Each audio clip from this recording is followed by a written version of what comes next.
You don't rise with purpose. You wake up overwhelmed. That's not just a bad habit, it's a warning sign. Because how you begin your day silently decides how the rest of it will unfold. If the first thing you do is reach for chaos, don't be surprised when everything feels out of control. And let's be honest, most of us are running on fumes before we even step outside, not because we're weak, but because no one taught us how to start strong. And that's the real problem. When your mind wakes up in survival mode, you spend the whole day catching up, reacting, spinning. The Stoics believed that how you greet the morning is how you face the world. Epictetus said, "First say to yourself what you would be, and then do what you have to do." But you can't become that person if your day begins in digital noise and emotional fog. If your mornings feel like a race you never signed up for, heart pounding, mind spinning, pressure already boiling before your feet hit the floor, you're not just tired, you're misaligned. That anxious churn in your gut. It's not just a rough mood, it's a signal that your day is already slipping out of your control. And the worst part, you normalize it. You call it just how life is. But it's not. It's the silent killer of your momentum. Because when your first thoughts are stress and noise, you carry that chaos like a stain into everything, every text, every meeting, every move you make. So let's drop the mask for a second and admit the truth. Most of us don't wake up and crush it. We wake up and hit snooze. We scroll through junk. We check notifications we didn't even ask for.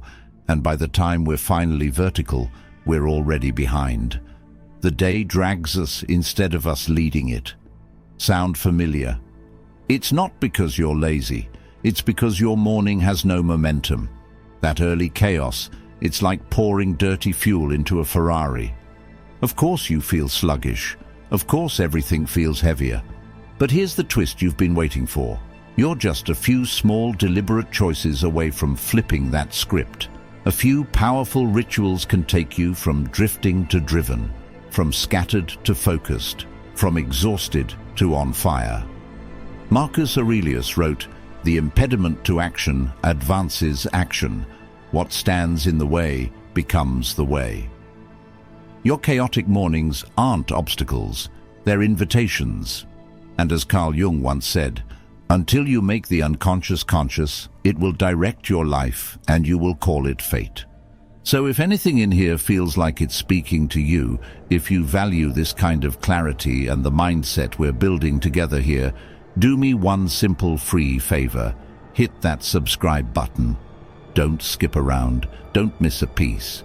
This isn't just a video, it's a reset. Stay with me, because by the end of this, you'll have a morning that actually fuels you. Let's get into it. Wake with intention, not reaction. It's strange, isn't it? How the very first moment of your day, before you've even said a word, can decide everything that follows. But that's the truth. Your morning doesn't begin with movement.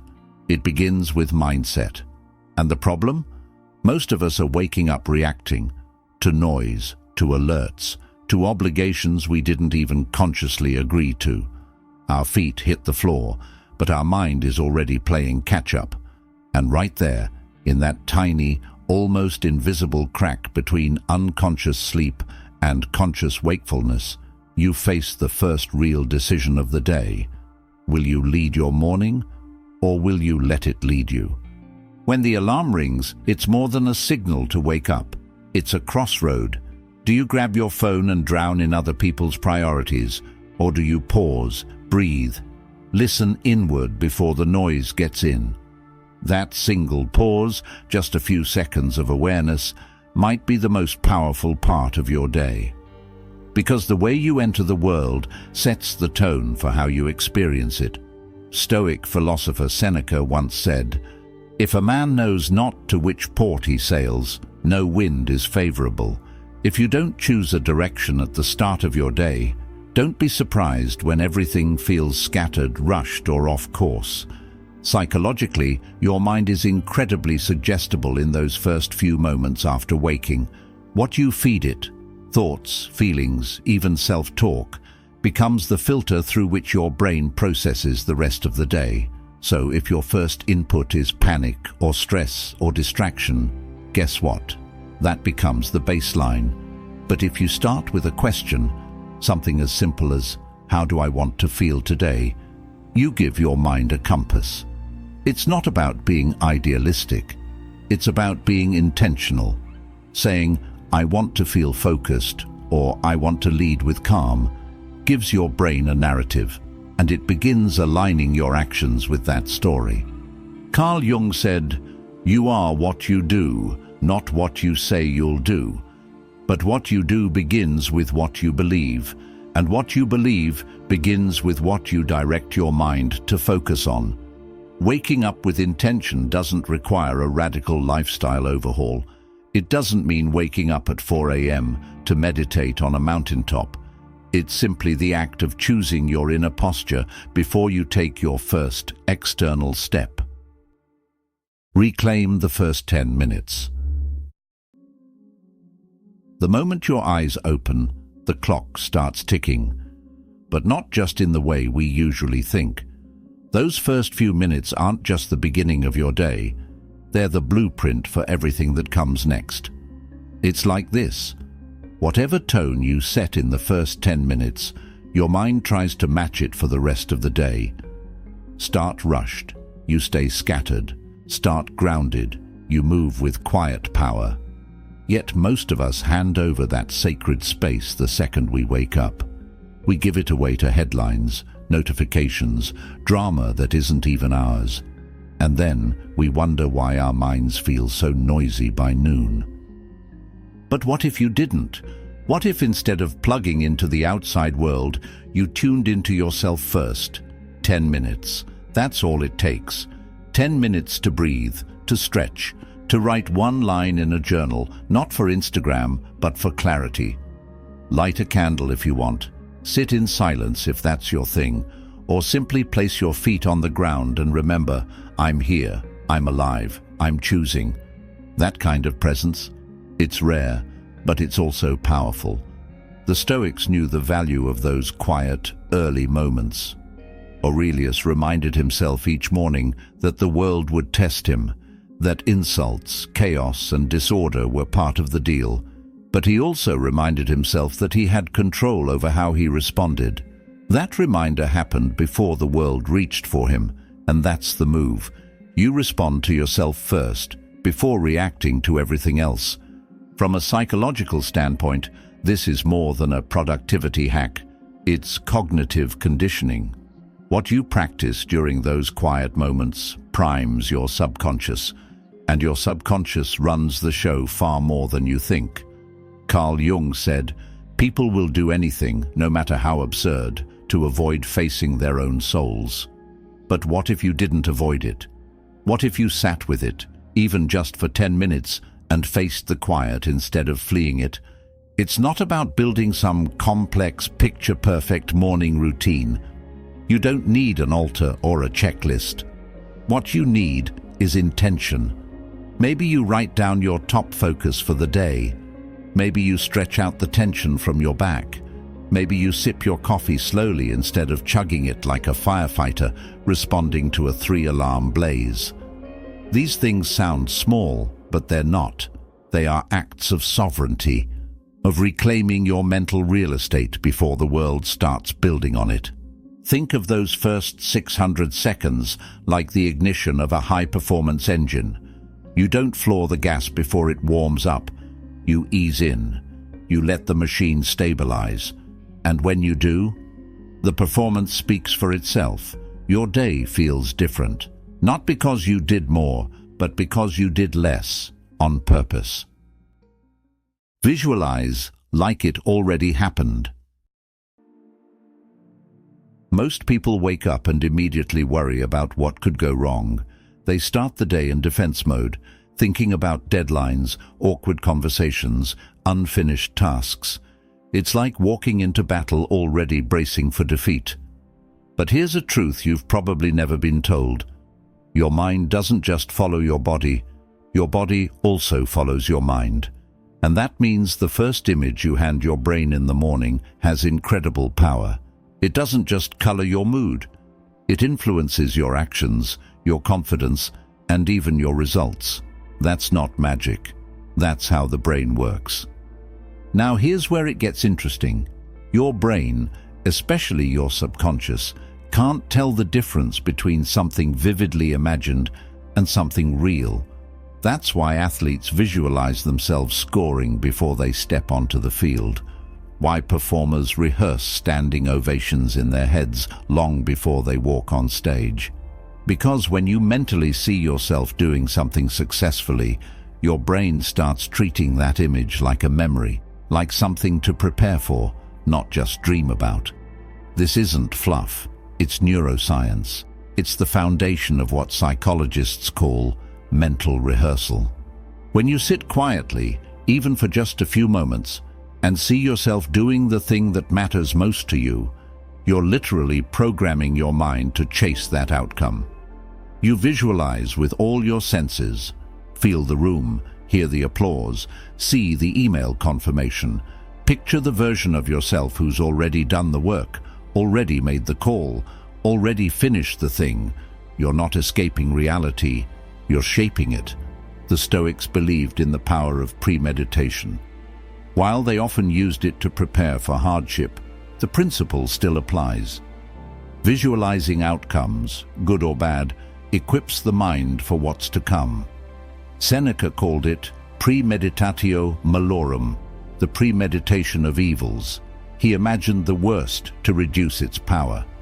But what if you used the same logic in reverse, to reduce the fear of success, to normalize achievement in your own mind so that it doesn't feel like a fluke when you finally get there? Carl Jung once said, "Your vision will become clear only when you look into your heart. Who looks outside dreams, who looks inside awakes." Visualization is exactly that. It's a practice of waking up your internal compass before the world distracts it. You're not waiting for success to show up. You're preparing to meet it. And that mental blueprint you create each morning becomes a guide, one your brain will subconsciously follow as the day unfolds. So here's the move. Tomorrow morning, don't just roll out of bed and roll into autopilot. Sit still, close your eyes, pick one goal, just one, and see yourself already there. Hear the voice of confidence in your tone. Watch the way you move with certainty. Feel the lightness that comes with follow-through. The more vivid, the better. The more emotion, the more effective. This is how you prime your mind to act with intention instead of reaction. Move before you think. Let's get one thing straight. Motivation is wildly overrated. Most people sit around waiting for it like it's some divine spark that'll strike them out of nowhere. They tell themselves, "I'll move when I feel inspired," or "I'll start when I'm ready." But here's the catch. That moment rarely comes, because motivation isn't the starter, it's the result. The truth is, action comes first. Not the big, dramatic kind, just movement. The tiniest flicker of effort, one push-up, one stretch, one slow lap around the block while the sun is barely up. And that changes everything. The body leads the mind more often than we realize. You start moving and something shifts. Your blood flows, your breath deepens, your brain, still foggy from sleep, starts to clear. It's not about intensity, it's about initiation. You're sending a signal, a physical cue to your system that says, "We're awake now, we're on." That cue isn't just physical, it triggers mental alignment. It tells your thoughts to shape up, your emotions to stabilize, your energy to rise. Suddenly, what felt overwhelming an hour ago starts to look like something you can actually handle. The Stoics spoke often about the importance of action, not waiting, not overthinking, just doing. As Marcus Aurelius wrote, "You have power over your mind, not outside events. Realize this, and you will find strength." Strength isn't found in endless planning or mental spirals. It's found in those quiet, early moments when you move before your doubts wake up. Because doubt will always try to hijack your morning. It waits for stillness. It thrives in hesitation. The second you hesitate, your mind starts filling the space with reasons not to act. But when you act first, you rob doubt of its fuel. Carl Jung once said, "What you resist persists." And the longer you resist that first step, the heavier it becomes. But here's the beautiful part. Resistance isn't some immovable wall. It's a fog, and fog disappears when you walk into it. That's why the first few minutes of movement aren't just a health habit. They're psychological warfare. They clear the fog. They teach you again and again that you don't need to feel ready to begin. You just need to begin. And no, you don't need to be an athlete. This isn't about performance. It's about intention. 15 push-ups before the shower, a quick stretch on the floor, walking your dog with your phone on airplane mode. The content doesn't matter nearly as much as the consistency. What matters is that you moved, and by doing so, reminded yourself that you are in charge, that your excuses don't run the show, you do. Every time you choose motion over delay, you reclaim a piece of your discipline. That discipline adds up, day by day, step by step, choice by choice. Until one day, what used to feel heavy becomes your baseline. You wake up, you move, you lead, and the rest of your day follows the tempo you set. Say something that builds you. There's a voice in your head that never stops talking. You know the one. It narrates your day, judges your choices, reminds you of past failures, doubts your potential before you've even had your coffee. And here's the thing, you're not crazy, you're human. That voice is always there. But the question is, who's writing the script? Because if you're not being intentional with it, chances are it's been hijacked by old fears, by outside opinions, by years of subtle self-sabotage disguised as realism. We all have an inner dialogue, and most of it is unconscious. It's shaped by what we've heard growing up, what society repeats to us, what failure has whispered when things didn't go our way. But if you don't learn to consciously shape that narrative, it will shape you every single day. The Stoics understood this well. Epictetus said, "It's not what happens to you, but how you react to it that matters." And that reaction? It starts in your internal monologue, the story you tell yourself before the world even tells you anything. Think about it. What's the first thing you tell yourself when you look in the mirror? Be honest. Is it kind? Is it strong? Or is it a sneaky form of judgment dressed up as motivation? Because here's the truth. Self-talk is not fluff. It's not spiritual wallpaper. It's strategy. Carl Jung put it bluntly when he said, "Until you make the unconscious conscious, it will direct your life, and you will call it fate." That's exactly what's happening when you let negative self-talk run unchecked. It becomes your internal operating system, and worse, you start thinking it's just who you are. But what if you flipped the script? What if the first words you heard each morning weren't self-doubt, but self-direction? You don't need to recite 100 affirmations or pretend to be someone you're not. Just speak one sentence of power into your day, out loud. Something that aligns with who you're becoming. Something like, "I move with clarity," or "I don't respond to chaos," or "I get stronger every time I show up." These aren't cheesy mantras. They're anchors, and repetition turns them into beliefs. Beliefs shape identity, and identity drives behavior. You wouldn't talk to a friend the way you talk to yourself. So why give yourself the worst version of your own voice? Every word you say, even in your own head, either lifts you up or drags you back. It either builds momentum or reinforces doubt. There is no neutral. Your brain is always listening, and with enough repetition, it starts believing. So use that power on purpose. Try it tomorrow. Don't wait for your mood to catch up. Stand in front of the mirror and say something true, even if it doesn't feel comfortable yet. Say, I am in control of how I move through this day. Say, I keep promises to myself. You're not lying, you're leading. You're programming your mind to see you as someone worth following. And when your mind believes that, the world starts to believe it too. Write down 1. Win you're creating today. Most people wake up and immediately drown in a flood of tasks, notifications, obligations, a mental to-do list that's a mile long and somehow growing by the minute. And because there's so much to do, they end up doing nothing that really moves the needle. The day becomes reactionary. One distraction after another, one fire put out, another sparked. By the time the sun sets, they're exhausted, but not fulfilled, busy, but not better. The real problem, they never picked a win. They never chose something that mattered enough to focus their energy.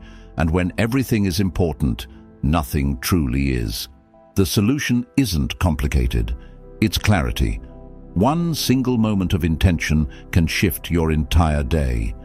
Grab a pen, not your phone, not a mental note you'll forget by lunch, a pen, and write down one thing, one win, one meaningful action you'll take that day. It doesn't have to be grand. Send the proposal. Do the hard workout. Have the conversation I've been avoiding. This isn't a checklist, it's a commitment, a declaration, a psychological line in the sand that says, no matter what else happens, this will get done. From a Stoic point of view, this is the essence of discipline. Choosing your focus, acting on your values, not getting lost in noise. As Seneca put it, if a man knows not to which port he sails, no wind is favorable. That written win, that's your port. It's the direction you're moving, even if the world around you pulls in every other direction. That clarity becomes armor, and that single action, when completed, becomes your anchor. It gives the day shape, weight, meaning. Psychologically, this practice also taps into something powerful.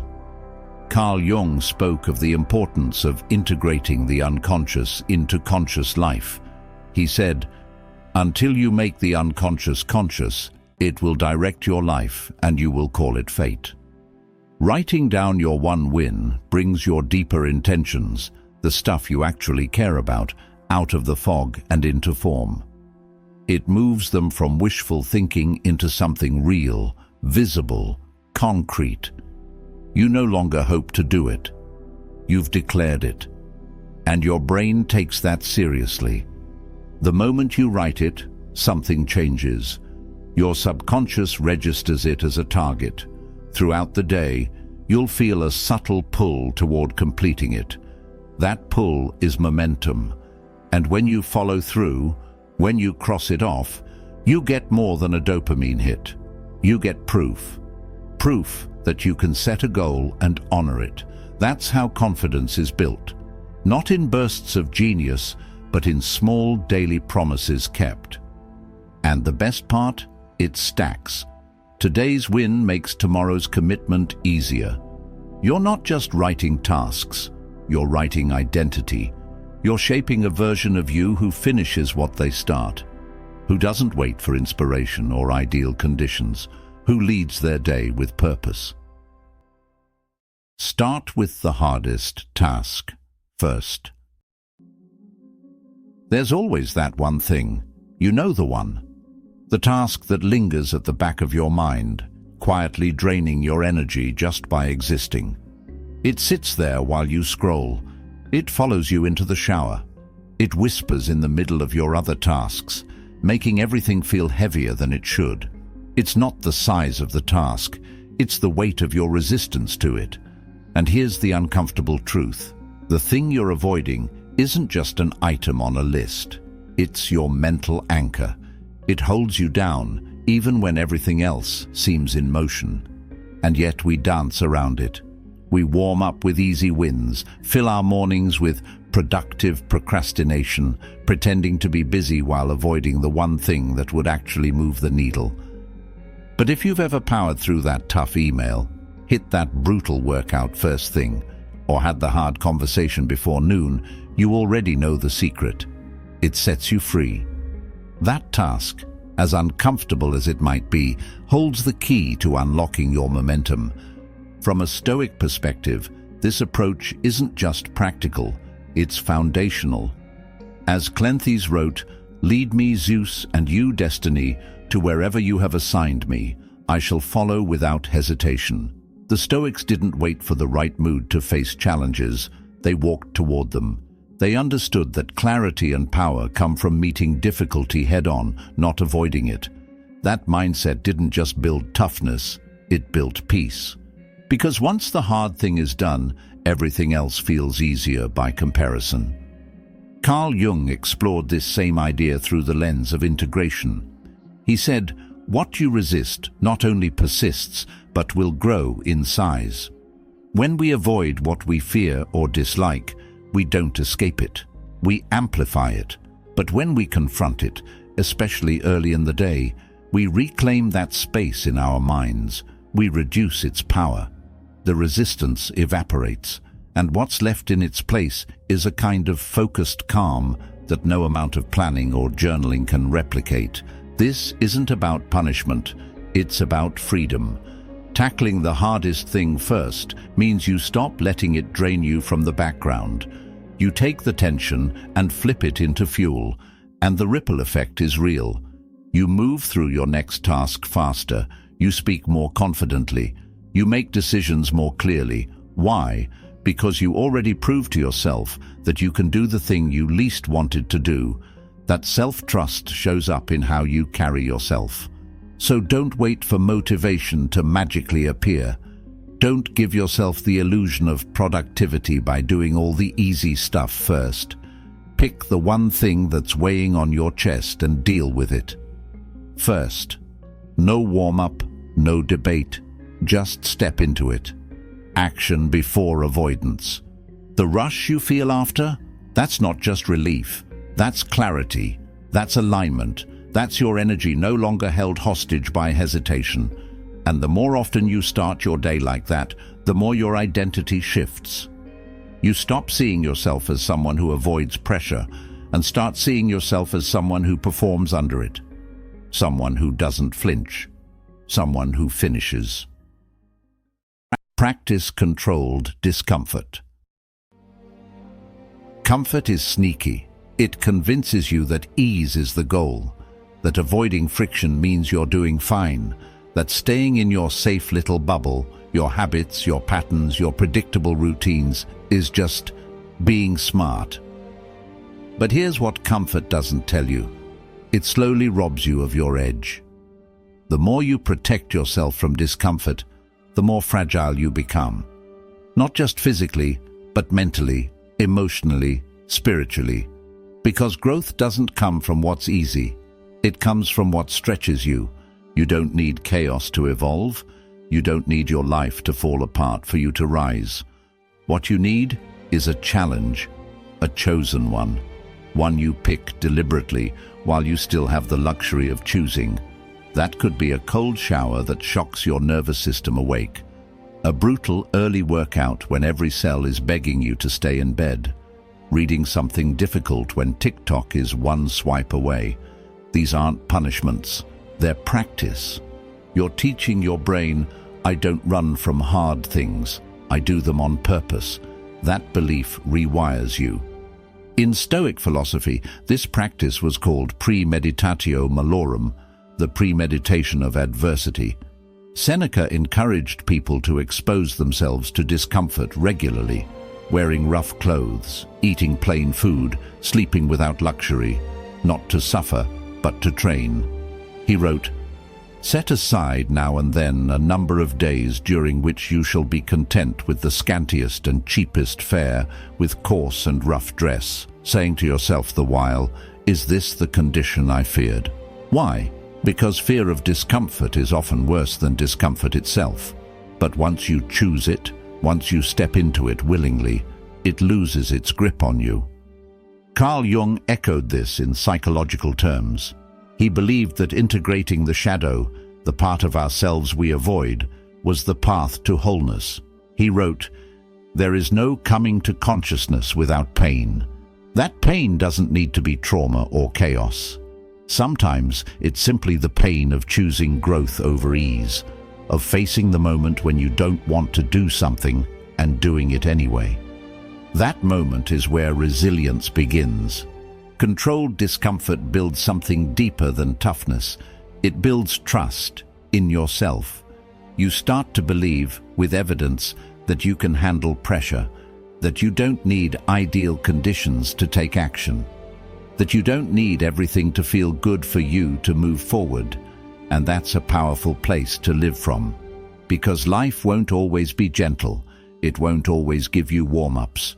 But if you've built emotional armor in the quiet hours of the morning, you'll meet challenges with calm, not panic. Learn something, anything. There's something sacred about the quiet of the morning. Before the notifications start, before the world makes demands of you, there's this short window where your mind is open, clear, unburdened by noise.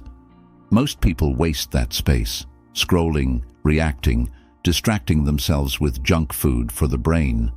But what if you treated it like a sacred space for growth instead? Just 5 minutes, one page, one idea, one insight that sharpens your thinking before the world dulls it. You're not just preparing for your day, you're preparing your mind for the long game. In the world we live in, attention is currency. And what you feed your mind first thing in the morning has ripple effects you can't even measure.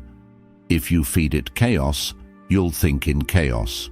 If you feed it purpose, you'll act with purpose. That's why intentional learning in the morning is such a powerful ritual. It doesn't have to be a deep dive study session, just a few minutes of something meaningful, a paragraph that challenges your perspective, a lesson that nudges your growth forward, a moment that reminds you, I'm still becoming. The Stoics didn't separate learning from living. To them, wisdom was action. Marcus Aurelius journaled his thoughts not to impress anyone, but to refine his character. He knew that the first battle each day was internal. He wasn't just fighting external forces, he was shaping himself. He saw learning as armor. Seneca even said, as long as you live, keep learning how to live. Because to stop learning isn't just to plateau, it's to decay, slowly, quietly, until you wake up one day and realize you haven't changed in years. Carl Jung, too, saw lifelong learning as essential to the individuation process, the journey of becoming a whole, integrated person. He believed that every person holds untapped potential buried beneath layers of conditioning. But to unlock it, you have to seek it. You have to stay curious. He said, knowledge rests not upon truth alone, but upon error also, which means that the process of learning, even when messy or uncomfortable, is always pushing you toward expansion. And that's what learning in the morning does. It gives your brain something real to chew on. It strengthens your mental flexibility. It makes you more adaptable, more insightful, more prepared, not just for meetings or deadlines, but for life itself. Because the person who learns every day becomes harder to shake. They don't get stuck in old stories. They don't fear change. They pivot because they've trained for it. So tomorrow, don't let your first thoughts be noise. Choose your first input with intention. Read a paragraph from a classic. Watch a 5-minute tutorial. Listen to a thinker who challenges your worldview. Don't just consume. Engage. Take notes. Reflect. Ask, how can I apply this today? Because it's not about stuffing your head with facts. It's about feeding your mind with clarity. And clarity, in a world full of confusion, is a superpower. Feel grateful, but mean it.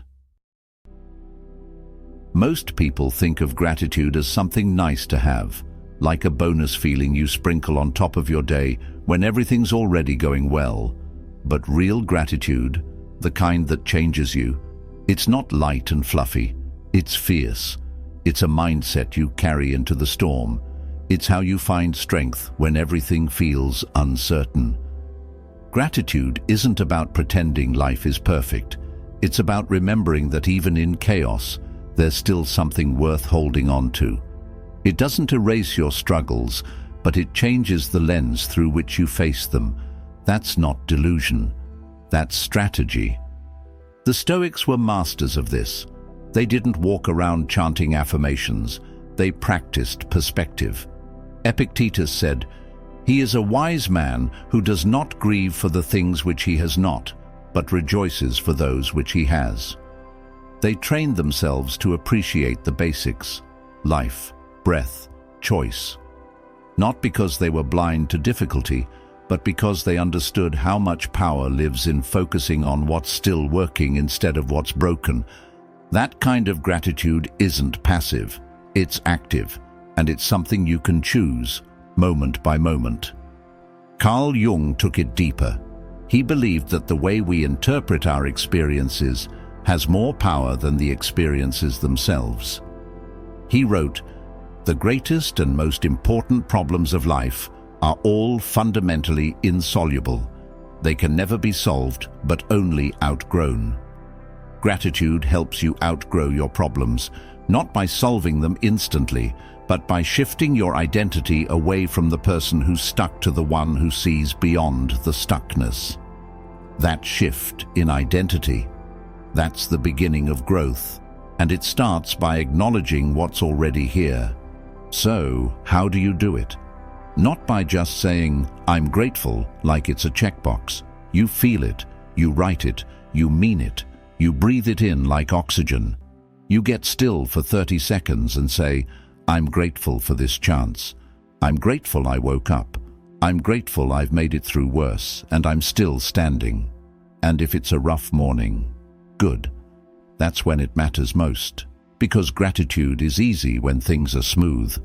But when you can find it in the middle of a mess, that's when it transforms you. And something beautiful happens when you start your day like that. Your energy shifts. You don't walk into situations already guarded or bitter. You move with openness, with strength. You're not trying to control everything. You're noticing what you can control. And that grounded energy, it flows into how you speak, how you lead, how you handle pressure. Gratitude doesn't make you softer. It makes you stronger. It keeps your mind from spiraling into what's missing and centers it on what's meaningful. Your mornings are more than a routine. They're a declaration of who you are, of who you're becoming. The way you rise says everything about the way you move through the world. So rise with intention, move with clarity, speak with power, and choose every single day to be the one who leads, not the one who waits. So tomorrow, don't drift into your day. Design it, lead it, own it. If this spoke to you, there's more waiting. Watch one of the suggested videos on the screen. It could be the next step in the direction you've been needing. And thank you for being a part of Stoic Journal. See you in the next one.